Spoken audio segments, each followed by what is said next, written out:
Le progrès enregistré à mon époque, pourquoi ils ne sont plus là aujourd'hui? Mais, cher ami, moi, je suis comptable de ce que j'ai fait quand j'étais Premier ministre. Angela Merkel, qui a été responsable, chancelière, qui a dirigé l'Allemagne pendant 16 ans, a dit ceci. Lorsque vous arrivez au pouvoir, ne pleurez pas sur ce que votre prédécesseur a fait. Dites ce que vous avez fait quand vous êtes au pouvoir. Vous n'allez pas me donner la responsabilité aujourd'hui de ce que moi, je ne fais pas, ce que je n'ai pas fait. J'ai laissé une compagnie Congo Airways avec 4 avions. Aujourd'hui, il n'y a qu'un seul avion. Vous allez me donner la responsabilité. J'ai créé Transco avec 500 bus. Aujourd'hui, il y a 200. Vous allez dire que je suis responsable de la baisse de... Mais non. J'ai laissé, Madame est là, professeur d'université, quand j'étais Premier ministre, avec $2500. Je crois qu'il y a d'autres professeurs ici. Le professeur est là.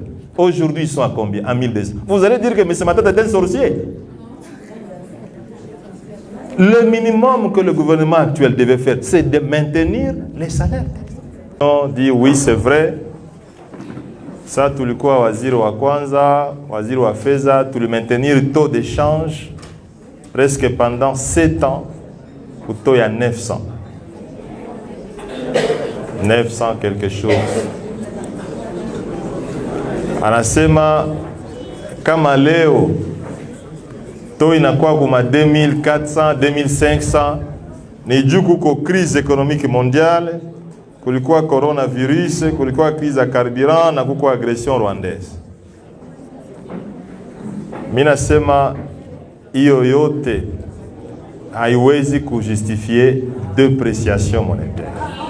Haiwezi justifier.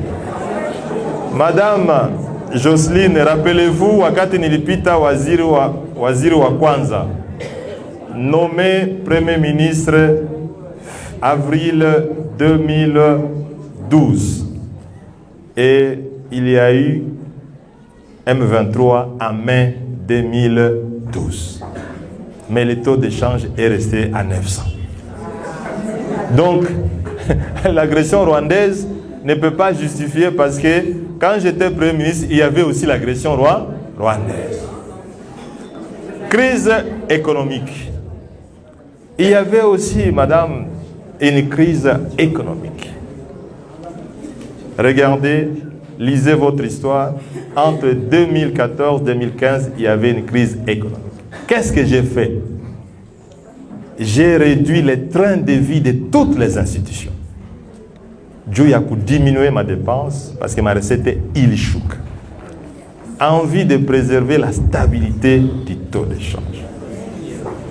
Ce que il n'a pas kujua, c'est que le taux d'échange, quand il se déprécie, il affecte le peuple le plus démuni. Il n'affecte pas les gens qui sont en haut. Parce que eux, ils ont leur revenu en dollars. C'est le peuple ici. Monya nenda kuuza sambaza, anenda kuuza birai, njo mwenye iko na problème ya taux d'échange. Donc, madame, ce n'est pas à cause de tout ce que vous avez dit ici. C'est un problème de mauvaise gouvernance. Imaginez-vous que une institution de statistiques américaine vient de publiciter la RDC comme le pays le plus corrompu au monde. Pendant que nous sommes en train de combattre la corruption ici, mais on nous dit que nous sommes un pays le plus corrompu au monde. Voilà ce qui justifie la dépréciation du taux d'échange. La corruption, elle a atteint des niveaux inimaginables. Il faut l'accepter. Quand les autres ont quand même réussi dans la stabilité du taux d'échange, il faut aussi l'accepter. C'est dur. Non, la procédure est violée. Nous avons un citoyen congolais, un être humain, qui se trouve à ce moment où nous parlons en toute irrégularité au niveau de la DEMIAP. Et nous sommes partis avec des avocats. Mais s'il y a des commissions d'enquête... Non, j'ai dit la Constitution. Dis quoi? Tout citoyen, même au niveau des services, doit être assisté. Comment vous pensez que Salomon Escadé, là, je le cite ici parce que c'est la série qui continue, des procès staliniens. on refuse à Salomon, alors que la Constitution lui autorise d'être assisté. Mais s'il y a des suspicions... Donc, moi, je ne parle pas des suspicions. Parce qu'autant qu'il y a des suspicions, autant n'oublions pas les principes élémentaires que toute personne bénéficie de la présomption de l'innocence. Alors, les droits de la défense est sacré en démocratie. C'est que le régime de Tshisekedi, je constate, non seulement que le quinquennat ici a été un quinquennat de maltraitance sociale, Nico Faye le démontre tant, c'est qu'on a transformé le Congo. C'est un radical. On a transformé le Congo à une zone de non-droit. Parce que si on refuse à quelqu'un de se faire assister, ça veut dire quoi qu'on veut nous offrir dans ces pays?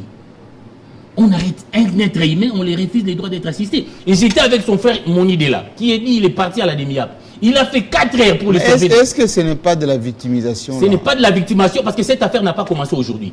Cette affaire a commencé il y a bien longtemps. Vous savez, quand ils sont revenus en exil, Katumbi et les autres, Salomon n'était pas venu parce qu'il n'avait pas le passeport. Le chef de l'État lui-même prend parole. On lui pose la question, il était à Bounia au cours d'une conférence de presse, comment Salomon n'a pas de passeport? Non, c'est un problème qui sera réglé. Salomon, c'est mon jeune frère, je n'ai pas de problème avec lui. Quelques jours après, on lui a remis son passeport.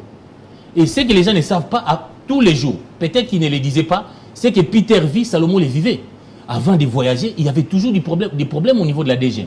Mais pourquoi? Où est le problème? On posait la question, qu'est-ce qui se passe?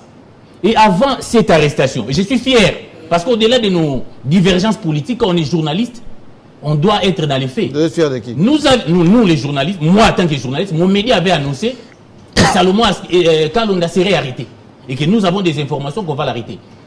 Toute la presse de la Talibanie, parce qu'on nous dit les presses de la position, non, c'est du chantage. Et qu'aujourd'hui nous sommes fiers, c'est que nous avons dit est arrêté. Et nous sommes là en train de vivre ici un coup de service mal monté. Nous le disions, quelqu'un est parti là à la DEMIAP, il a dit les mêmes gens.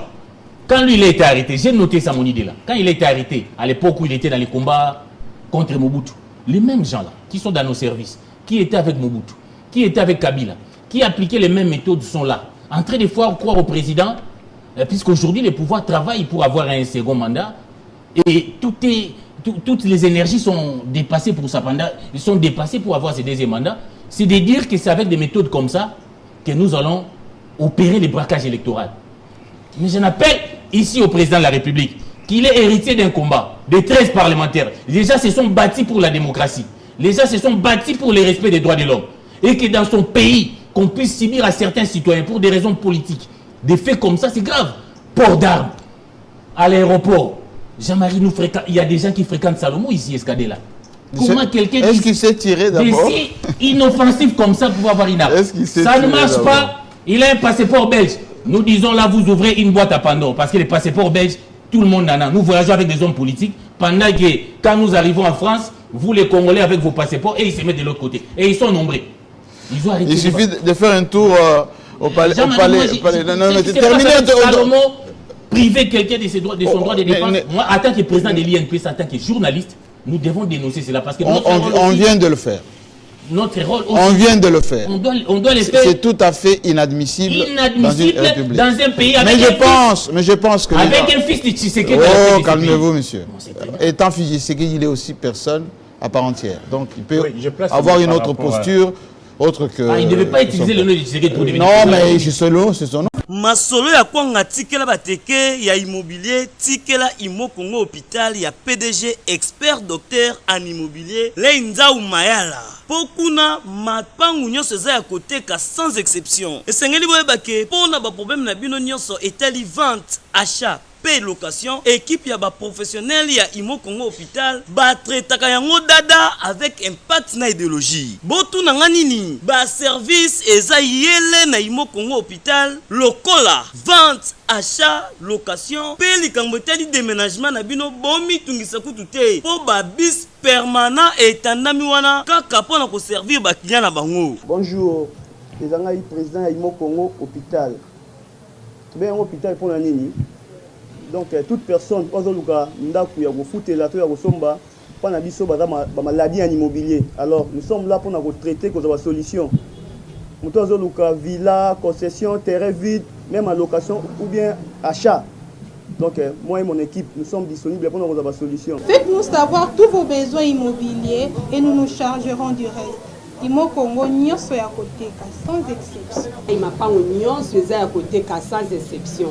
toana route de Matadi beaucoup ta ba infirmière na ba infirmière bazali ba koyamba bino ba kosala musala comme il faut to bengi bino ebele ba maman ba papa ozala posa champ vente location toza wana pour kopesa bino ba solution ya ebele mama kozala de cité toza awa biso moko okoti ozu lobiko na yo mapangu nyonso eza ya koteka sans exception biso na Imo Congo hôpital mapangu nyonso eza ya koteka sans exception na ya bino ya solo bondimelanga masolo ya immobilier botikela yango Imo Congo hôpital po kuna mapangu nyonso eza ya koteka sans exception kodute te na ya bino peza ya koteka